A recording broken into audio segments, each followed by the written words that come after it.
He was one of the most revered Americans of the 19th century. His story of personal triumph, humble origins to national prominence, is equal to or greater than that of Andrew Jackson, Abraham Lincoln, or Ulysses Grant. He never became a politician, but he spoke to presidents as an equal. His name is Frederick Douglass. Born a slave, Douglass never knew the exact date of his birth, never knew his father, never saw his mother after the age of 7. This wasn't uncommon at the time. Slave owners often made a point of separating families. Breaking family bonds increased dependence on the slave owner. Discipline was maintained through simple fear and destroying self-esteem. A slave could be punished for not working hard enough, but also for working too hard, or even for suggesting labor-saving ideas. Douglass experienced all of this and rebelled against it. As a teenager, he taught himself to read. This created a desire for freedom. When his owner discovered this disturbing development, he sent him to live with a local farmer, Edward Covey, who made extra money breaking the will of unruly slaves. Covey beat Douglass every week for 6 months, often for no reason. And it worked. Soon young Frederick gave up all hope of being free. "The dark night of slavery closed in upon me," he later wrote. That all changed one hot August day in 1835. When Covey struck him, Douglass fought back. Where he found the courage he couldn't say, the two men struggled until Covey stumbled away exhausted.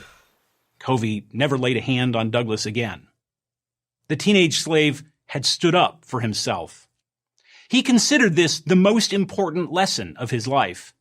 Years later, he would tell this story when urging black men to enlist in the Union Army to fight the Confederacy. "You owe it to yourself," he said. "You will stand more erect and be less liable to insult. You will be defending your own liberty, honor, manhood, and self-respect."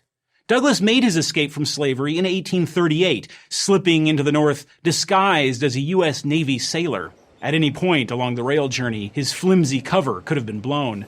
Displaying a confidence he didn't actually feel, he bluffed his way past suspicious conductors and runaway slave hunters. Once in the North, he joined the radical abolitionist movement and was quickly recognized as a powerful speaker and writer. The movement's leader, William Lloyd Garrison, burned the Constitution at his July 4th speeches. In Garrison's view, it legally protected slavery and was therefore irredeemable. But Douglass came to reject that. He believed that the Constitution was fundamentally opposed to slavery. Interpreted as it ought to be interpreted, Douglass said, the Constitution is a glorious liberty document. Not surprisingly, Douglass was a strong supporter of the Republican Party, the new anti-slavery party, and of the Union cause in the Civil War. Initially, he had his doubts about Abraham Lincoln. He didn't think Lincoln was truly committed to ending slavery.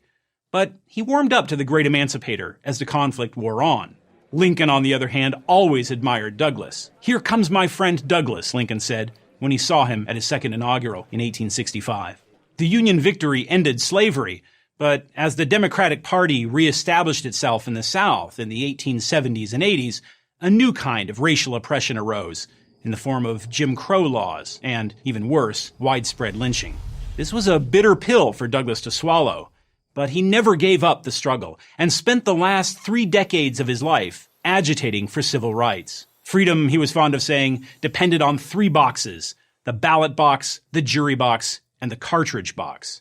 For Douglass, it was self-evident that black Americans, as citizens, were entitled to full freedom and full legal protection.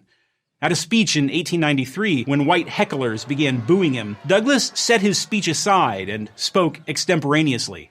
"There is no Negro problem," he roared. "The problem is whether the American people have honesty enough, loyalty enough, honor enough, patriotism enough to live up to their own Constitution."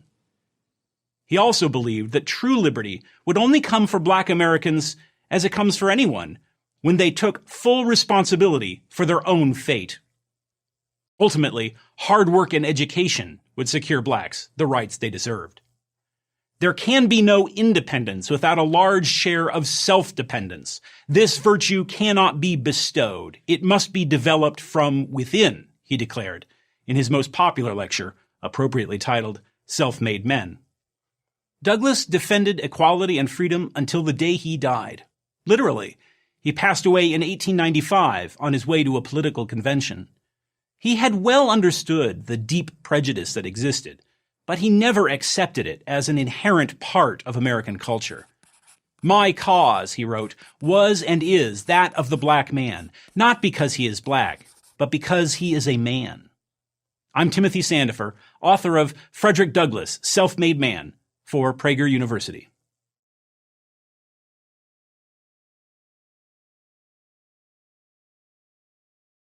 Thank you for watching this video.